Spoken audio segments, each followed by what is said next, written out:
Darshan sir ಅವರ ಈ incident ಆದಾಗ ವಿಜಯಲಕ್ಷ್ಮಿ ಅವರು ಅವ್ರಿಗೆ ಬೆನ್ನೆಲುಬಾಗಿ ನಿಂತರು. ನಿನ್ನೆ ಅಷ್ಟೇ ಡೆವಿಲ್ ಶೂಟಿಂಗ್ ಟೈಮಲ್ಲೂ ಸಹ ಅವರ ಆರೋಗ್ಯದ ವಿಚಾರಣೆ ಮಾಡ್ಕೊಂಡು ಅಲ್ಲೂ ಕೂಡ ದರ್ಶನ್ ಅವರ ಬೆನ್ನಿಗೆ ನಿಂತಿದ್ದಾರೆ. ಸೊ ವಿಜಯಲಕ್ಷ್ಮಿ ಅವರ ಬಗ್ಗೆ ಹೇಳ್ತೀರಾ?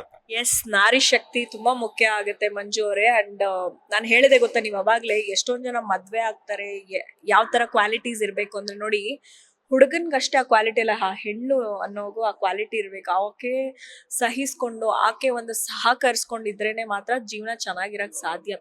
ಈಗ ಅವ್ರಿಗೆ ವಿಜಯ ಅಕ್ಕಂಗೆ ಗೊತ್ತಿರುತ್ತೆ ಯಾವ್ಯಾವ ups and down she has gone through. ನಾವ್ ಇಲ್ಲಿ ಕುತ್ಕೊಂಡು ಮಾತಾಡ್ತಿರ್ಬೋದು, ನೀವು ಕೇಳ್ತಿರ್ಬೋದು. ರಿಯಲ್ ಎಕ್ಸ್ಪೀರಿಯನ್ಸ್ ಮಾಡಿರೋರ್ಗೆ ಅಷ್ಟೇ ಗೊತ್ತಿರುತ್ತೆ. So I know it's a difficult time for ವಿಜಯಕ್ಕ and Darshan sir.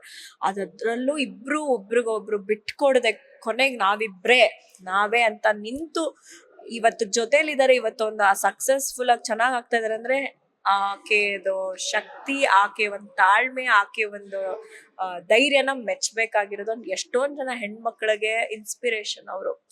Literally she's an inspiration. ನಾನು ತುಂಬಾ ಪ್ರೌಡ್ ಫೀಲ್ ಇಂದ ಹೇಳ್ತೀನಿ ಈ ವಿಚಾರನ. ಅವರು ಇಂಟರ್ವ್ಯೂ ಅಲ್ಲೆಲ್ಲ ಹೇಳಿದ್ದಾರೆ, she was doing an anchoring ಇದ್ದಾಗ, ಇಂಜಿನಿಯರಿಂಗ್ ಅಂಡ್ ಆಂಕರಿಂಗ್ ಮಾಡ್ತಿದ್ರಂತೆ. ಇವ್ರು ಅವಾಗಿನ ಸಿನಿಮಾದಲ್ಲಿ ಸ್ಟ್ರಗಲಿಂಗ್ ಡೇಸ್ ಆಗಿಂದ ಇರೋರು ಇವತ್ತಿನವರೆಗೂ ಬಿಟ್ಕೊಡದೆ ಇದಾರಲ್ಲ, ಅದು ಹ್ಯಾಟ್ಸ್ ಆಫ್. ಎಷ್ಟೊಂದ್ ಜನ ಹೆಣ್ಮಕ್ಳು ಕಲಿಬೇಕಿದನ್ನ ಆಕ್ಚುಲಿ ಅವ್ರು ನೋಡಿ.